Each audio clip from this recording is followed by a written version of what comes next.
Factoria Esportiva, el teu podcast sobre l'actualitat esportiva en valencià, amb Carlos Fajardo i Àlex Domínguez.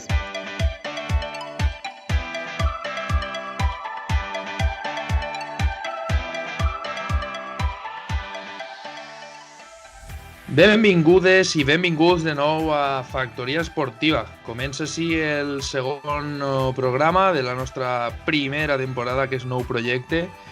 I primer de tot, saludar al meu amic, al meu company, Àlex Domínguez, què tal? Benvinguts i benvingudes a tots. Hola, Carlos, com va? Un cap de setmana amb moltes sorpreses, un cap de setmana que ens va deixar ahir una victòria flagrant del València davant del Real Madrid i molta actualitat que contar avui.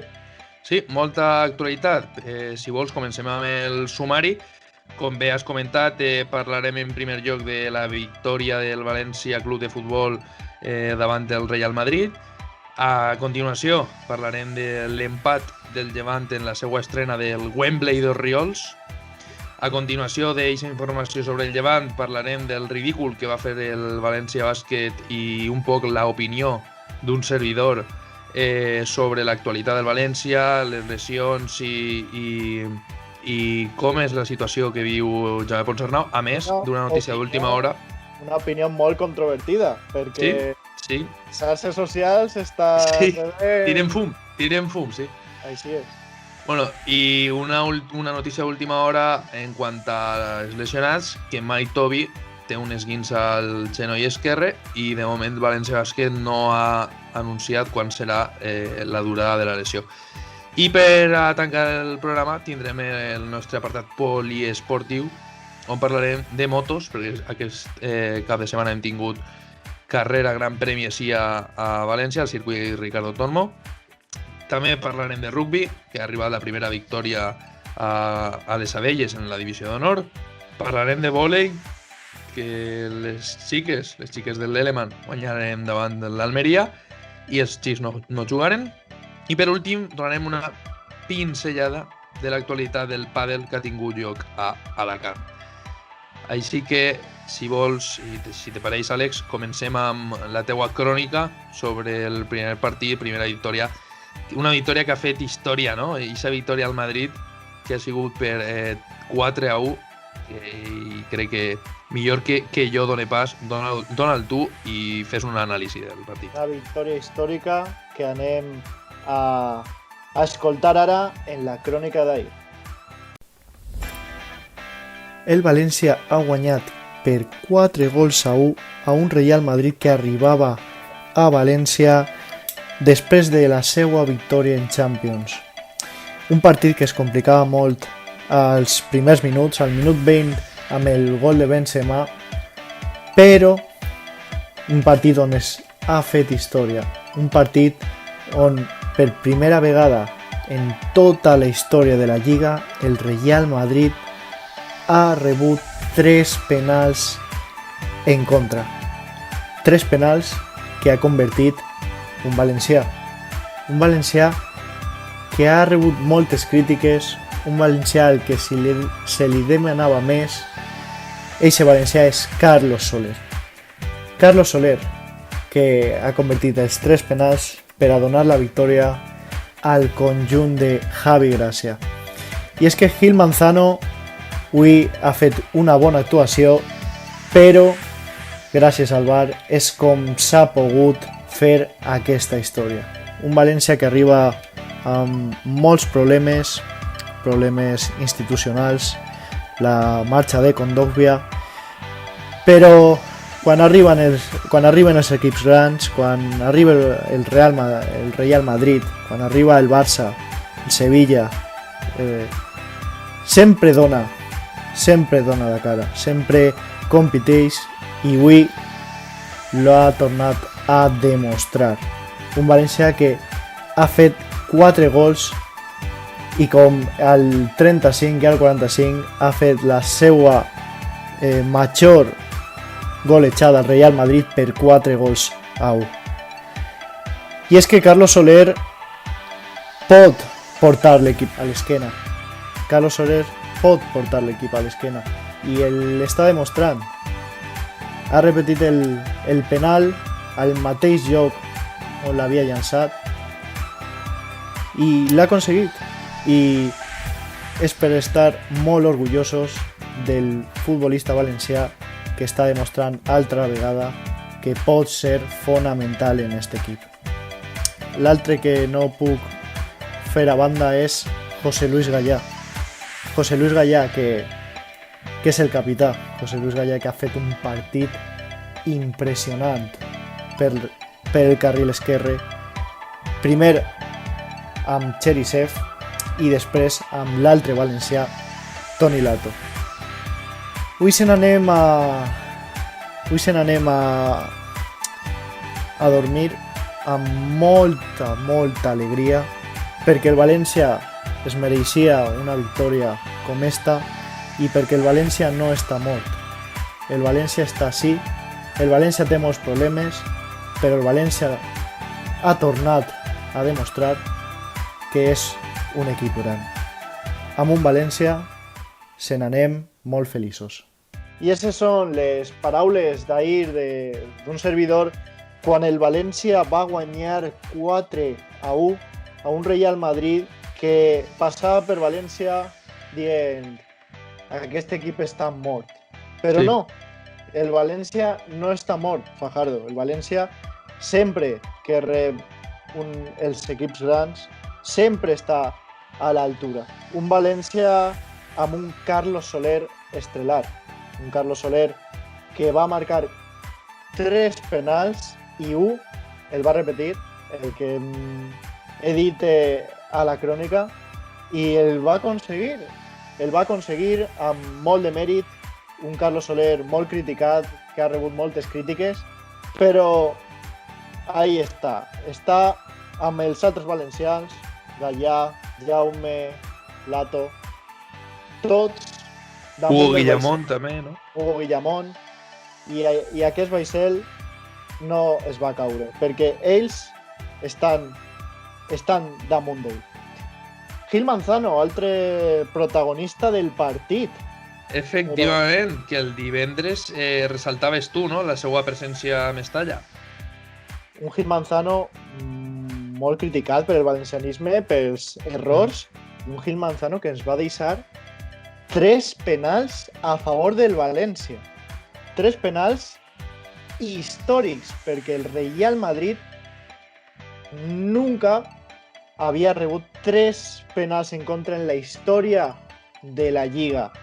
Impressionant l'actuació del VAR, que va estar a l'altura, com impressionant l'actuació dels 3 valencians, l'incombustible Gallà, que escoltarem després com Gràcia el diu que va estar al millor partit de tota la temporada, i un València que es situa a la taula a 9ª posició amb 11 punts després d'aquesta victòria, que es mereixia una victòria molt sofrida, no en aquest partit, però molt sofrida després de no aconseguir en els altres partits la victòria, després de la derrota a Elx, després de l'empat davant del Getafe, i una victòria que ens deixa bon sabor, una victòria abans d'arribar a aquest paró per a les seleccions.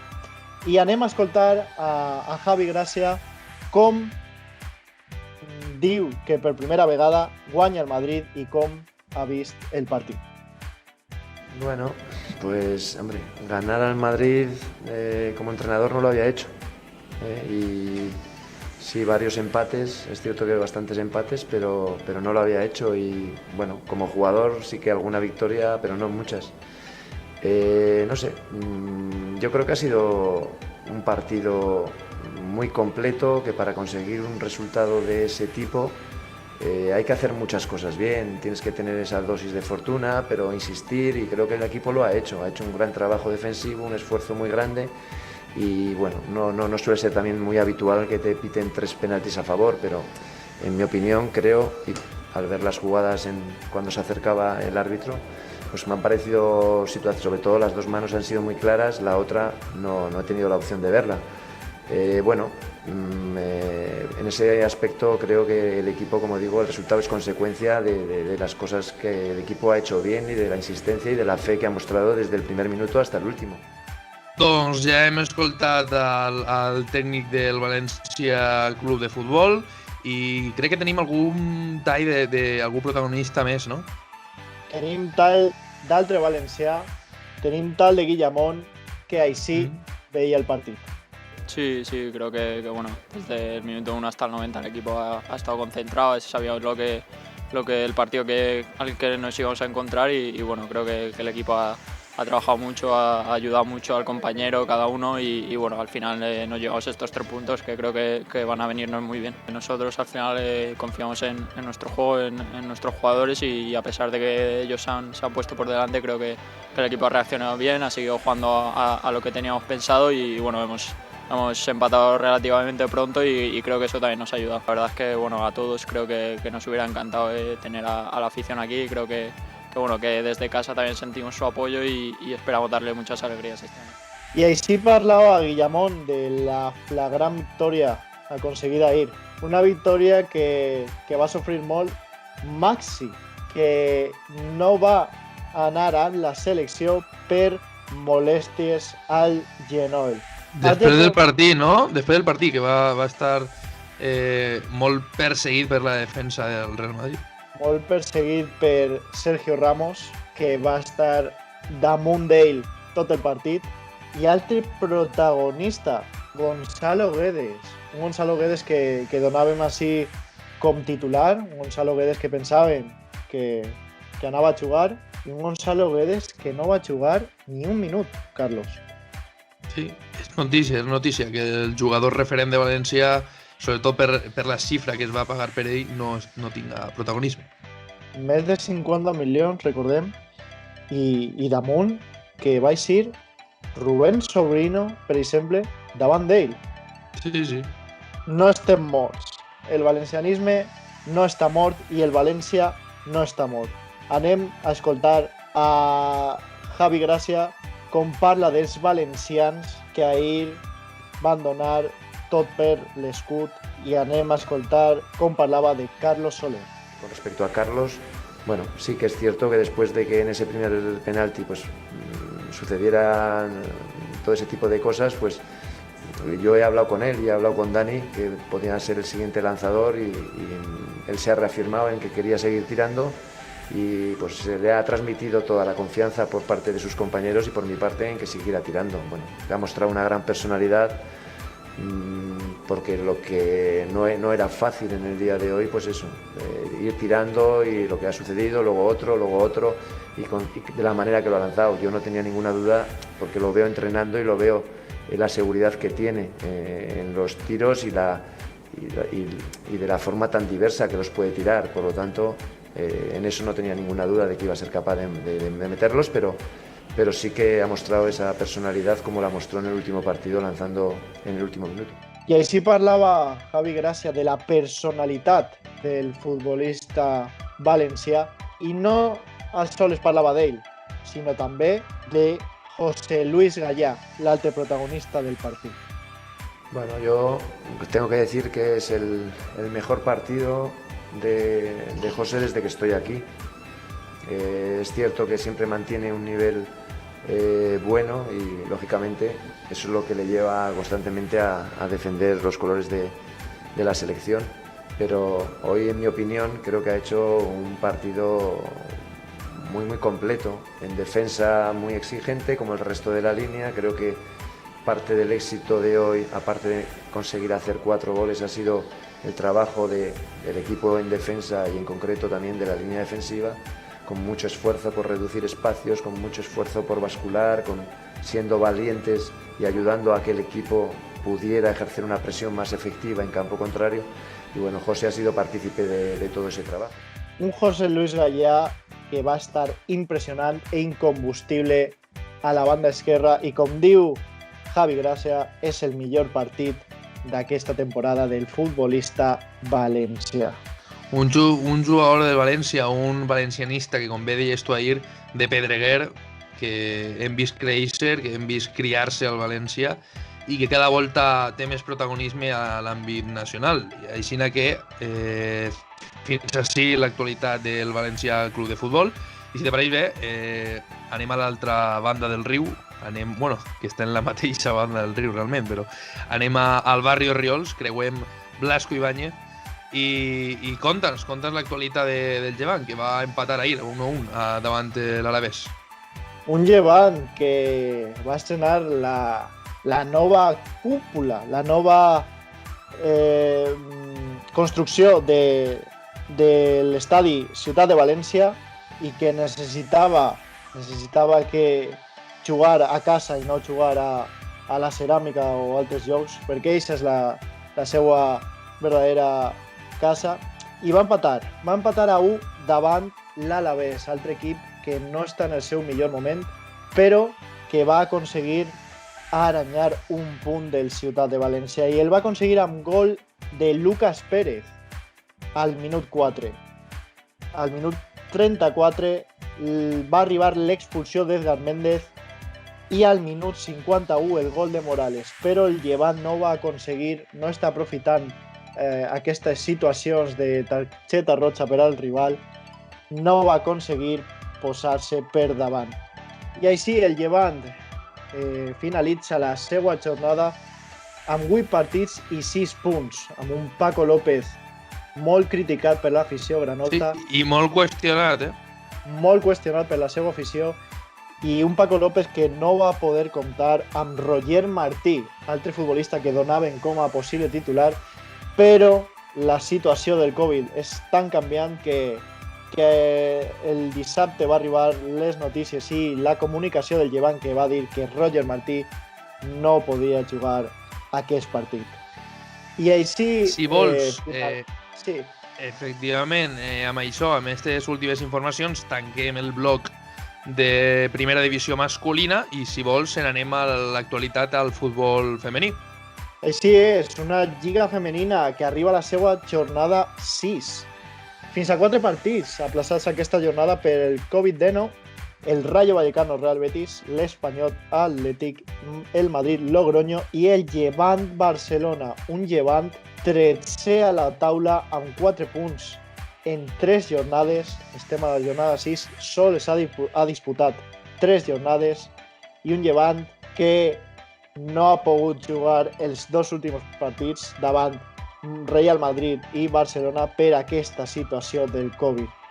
D'altra banda, tenim la golejada del València femení. Efectivament, quin festival de gols, Festival de gols. Jo no recordo de femení tan en els últims anys, però ha arribat aquest 5-0 a l'Antoni Puigades davant el Santa Teresa de Badajoz. Golejada amb doblet de Candela Andújar i gols de Cristina Cubedo, Marta Carro i Elima Salm. L'equip de José Bargués, que es situa 6è amb 9 punts i amb una particularitat. És un dels 6 equips de la Lliga Femenina que han disputat, de moment, totes les jornades lligueres. Mira, pues, bones notícies per al conjunt de blanc i negre. I crec que per a tancar el bloc de futbol ens contaràs un poc l'actualitat de segona i segona B. Així és que el Castelló va caure al Tartiere davant del Real Oviedo 4-0. Un Castelló que no està trobant els punts, que segueix a la posició número 20. Un Castelló que es situa amb 8 punts i que haurà de començar a sumar per aconseguir acostar-se als llocs de salvació. D'altra manera, en la segona B, el grup 3, subgrup B, la jornada 4, l'Atlètic Llevant va caure davant del colista per 0-1.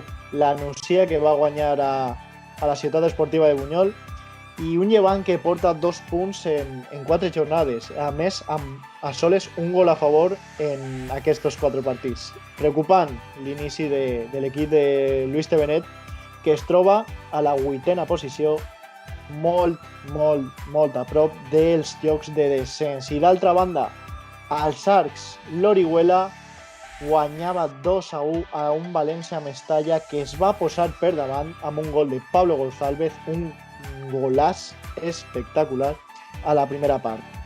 Va tindre l'oportunitat de sentenciar fins en 2 ocasions, però l'Orihuela va remuntar a falta de 10 minuts per a posar el 2-1 al marcador.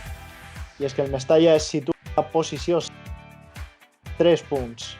I, per finalitzar els equips valencians, l'Eivissa, que va derrotar per 1-0 a la Xeneta, l'equip de David Albelda, que no va poder sumar al camp del líder i es troba ara mateix colista, amb un punt en 4 partits.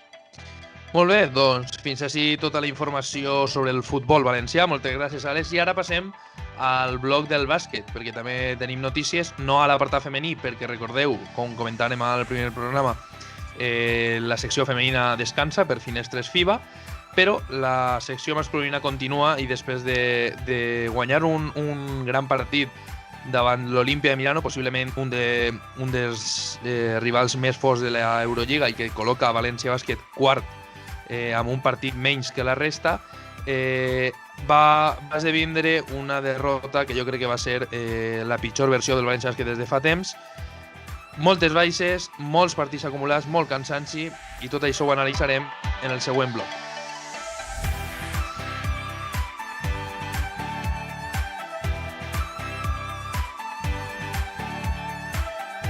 València Bàsquet va caure ahir en el que va ser possiblement el pitjor partit de tota la temporada.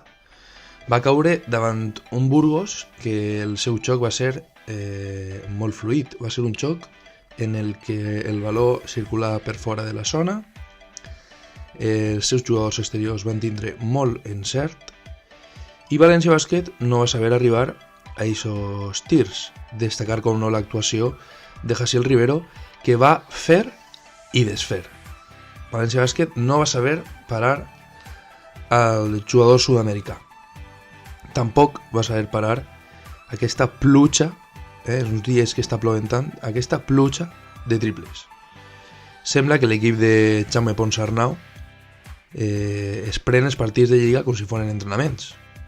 I és que els resultats en Eurolliga i el xoc en Eurolliga no ha de veure res amb el que fa l'equip taronja en Lliga domèstica. Apuntar coses.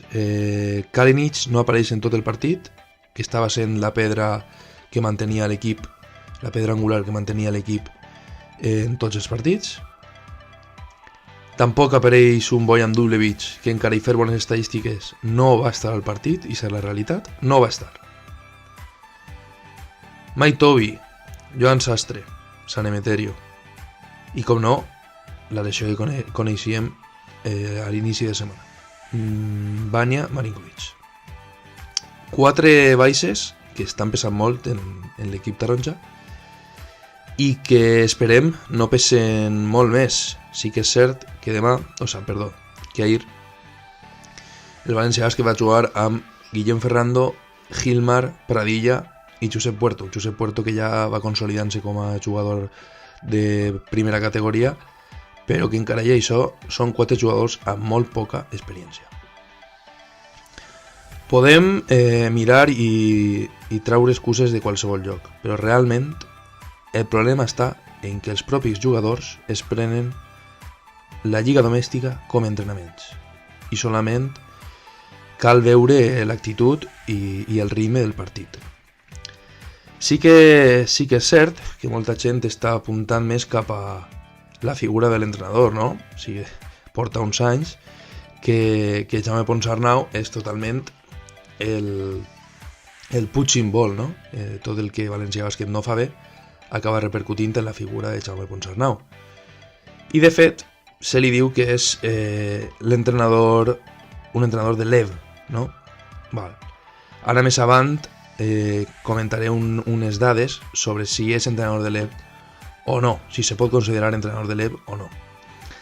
Recordar el futur de València Bàsquet en els pròxims dies. Del 13 al 20 jugarà 4 partits València Bàsquet. Si venia pesant-li molt els partits que està jugant de manera continuada, és a dir, en partits d'Eurolliga, de Lliga, sense descans i ara acusat per les lesions, venen ara dies, no sé com dir-ho, fotuts, sincerament i clarament fotuts, perquè València Bàsquet jugarà el pròxim 13 de novembre davant el Bayern, el mateix 15 davant el Joventut, el 17 davant Panathinaikos i el 20 davant Maccabi de Tel Aviv.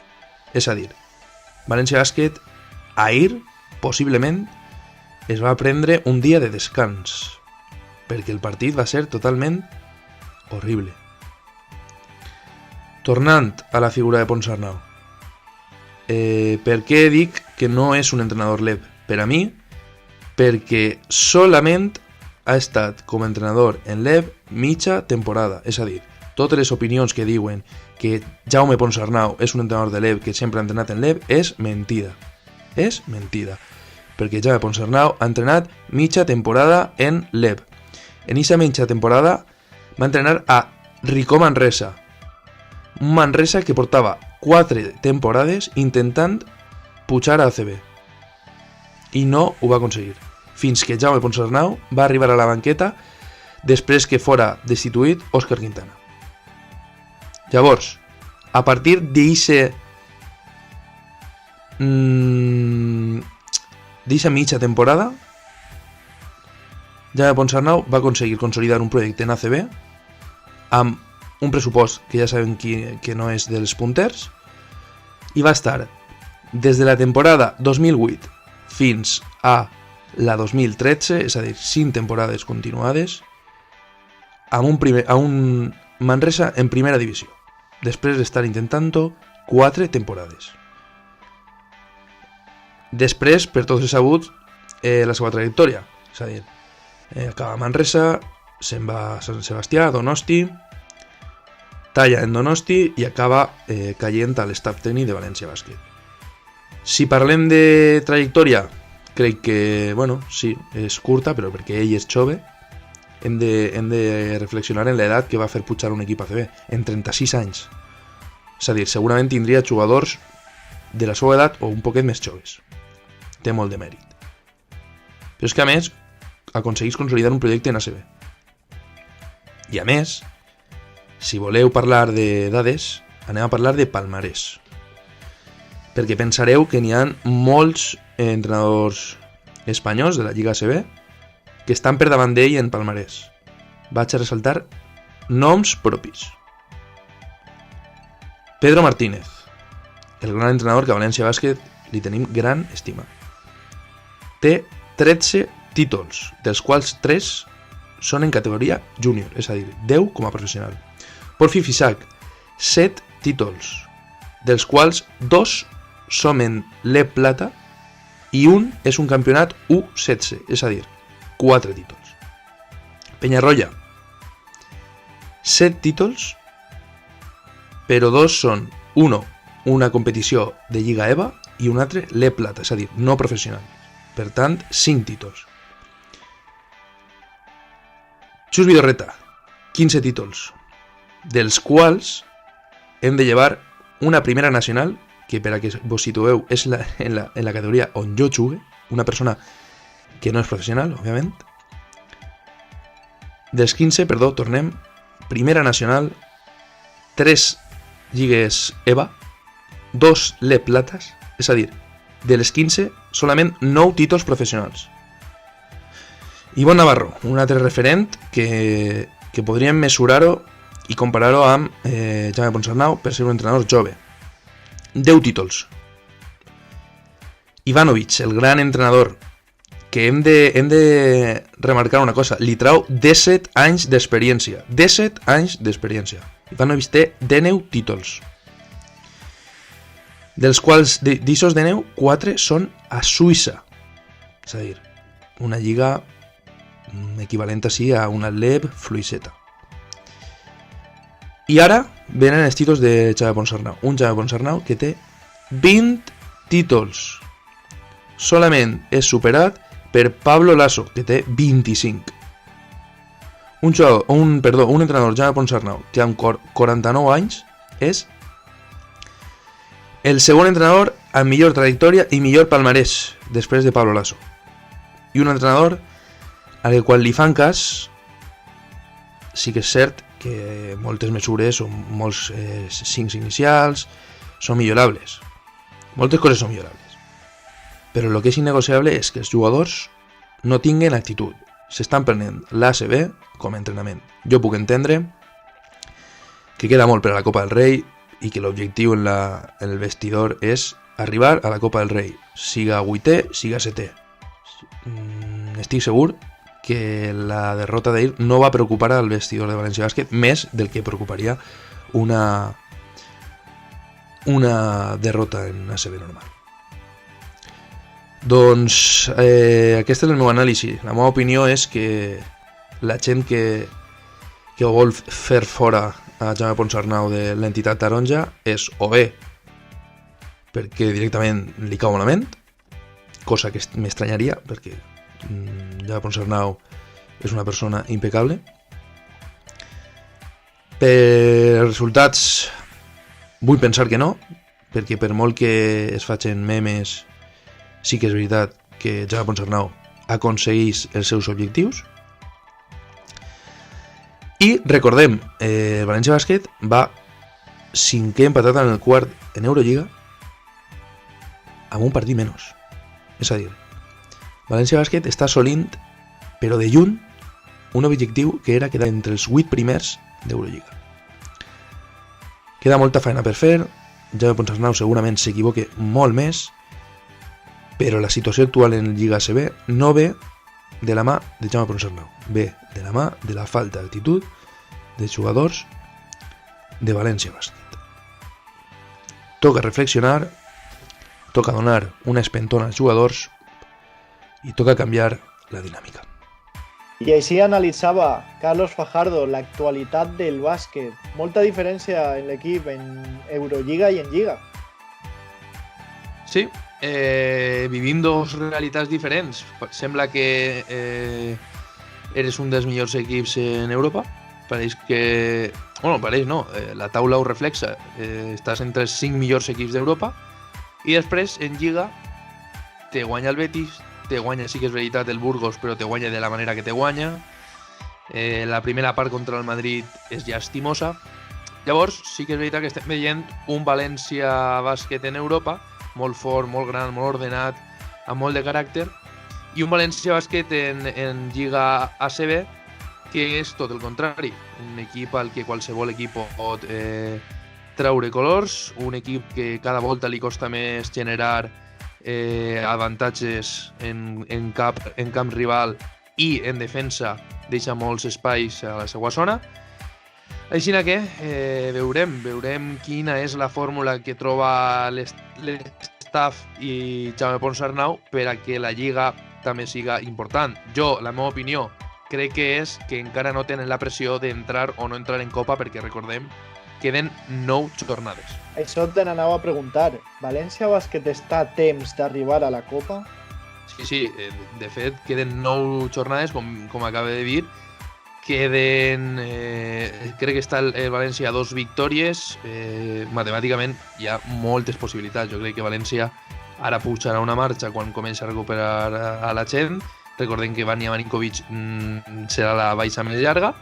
I jo crec que sí. Jo crec que València Bàsquet estarà en la Copa del Rei. L'última pregunta abans d'anar al poliesportiu. Fitxarà València Bàsquet? No, jo crec que no. Bueno, ho estic dient massa rotundo, però jo crec que València Bàsquet no fitxarà perquè la inversió que ha fet aquest estiu ha sigut gran i perquè la intenció del València Bàsquet, pel que sembla, i sobretot de l'estaf tècnic, és continuar en el que tens i no donar per perdut cap partit. De fet, en roda de premsa, Jaume Ponsarnau senyalava que encara i anar perdent de 17 volia tindre els millors jugadors en canxa perquè per a ell no se pot regalar cap partit. I crec que amb això podem tancar el bloc del València Bàsquet i donem pas ara al bloc de poliesportiu. Anem amb el poliesportiu.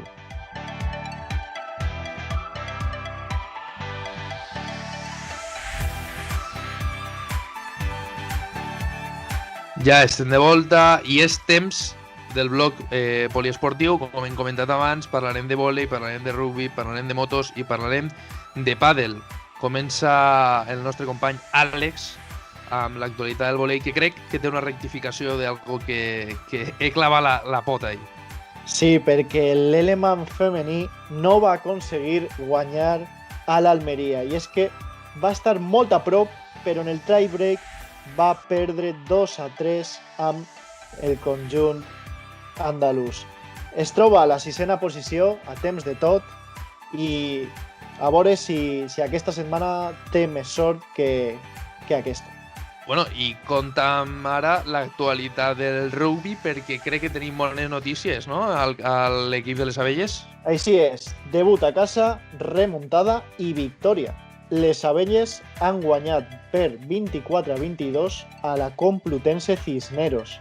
Una remuntada impressionant del conjunt d'Alberto Socias, que al terme del primer temps, Fajardo, perdia 0-7. Buah!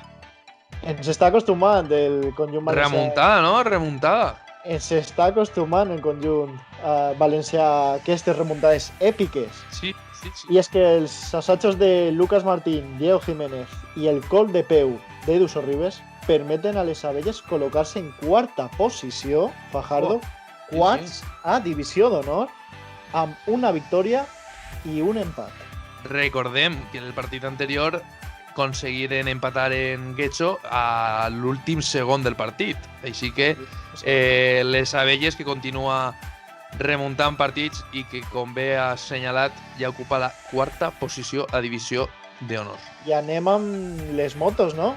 Sí, anem amb les motos, perquè hem tingut gran premi així al circuit Ricardo Tormo de València. En la categoria de MotoGP no hem tingut representació valenciana, ja que l'Equona va patir un contacte, és a dir, és contacte d'un positiu, i no va poder competir. Per la part de Moto2 sí que tinguérem a Aaron Canet, que va quedar 11º, i a Jorge Navarro, que queda 10º. I en Moto3, recordem, el valencià Macià estava en jocs de disputar-se el campionat, però, desgraciadament, en la carrera del passat cap de setmana va caure i no va finalitzar, per tant no va puntuar, i el campionat comença a allunyar-se. Més valencians, Sergio García, el castellonenc, que queda segon, i Carlos Tatay, que queda 6è. Tota aquesta és l'actualitat. Que bons pilots valencians tenim. Sí. I quanta història del motociclisme així. I tenim pàdel, perquè aquest cap de setmana que s'ha celebrat? Sí, aquesta setmana ha tingut lloc l'Estrella d'Am Alacant Open, fixa si té noms, el campionat, que és el torneig, l'obert d'Alacant del World Padel Tour. I també tenien representació valenciana, el jove jugador Javi Rico, que cada volta s'està fent un nom en el campionat. Ja és el top 20, està en el top 20 del World Padel Tour, i ja vam veure la bona actuació que va tindre al Campionat de València a juny, si no recorde malament, però no va tindre sort en el torneig d'Alacant, perquè arribava a quarts, i la parella que li va guanyar va arribar a la final, i un torneig on la parella que li va derrotar, formada per Franco Stupachuk i Carlos Gutiérrez, va rebentar, per així dir-ho, a la representació valenciana, i no va poder fer-se al torneig perquè va perdre contra la parella de moda, contra Juan Lebrón i Ale Galán, que possiblement tinguem en pròxims programes un contacte amb la representació valenciana del pàdel. Així que anem a tindre a un jugador aquestes setmanes de pàdel, no, Fajardo? Sí, és possible que sí. Un valencià molt bo al esport. Sí. Així... Dels millors, podríem dir. Així queda, Fajardo, així queda. Així queda. Tanquem així el blog del pàdel i el blog del poliesportiu. Una actualitat de València, de l'esport de València, molt atxetreada, i que emplacem a tot el món a escoltar-nos en aquest programa, que ja sabeu, heu de subscriure-vos al canal de YouTube, heu de seguir-nos a totes les xarxes socials, i res més, us esperem. Fajardo, com són les xarxes? Exacte, les xarxes socials. A Twitter és F Esportiva, a Instagram és Factoria Esportiva, tot junt, i a la resta de canals, plataformes i servidors som Factoria Esportiva. Nos pots trobar a Spotify, a iVoox i, com no, al canal de YouTube. Així que moltes gràcies, Àlex Domínguez. Moltes gràcies per escoltar-nos al segon programa i vos deixem fins al divendres. Gràcies a tots i amunt els esports valencians. Així és. Tanquem així el programa. Ja sabeu, ampliarem tota la informació a les nostres xarxes socials. Fins així, ja sabeu, Factoria Esportiva.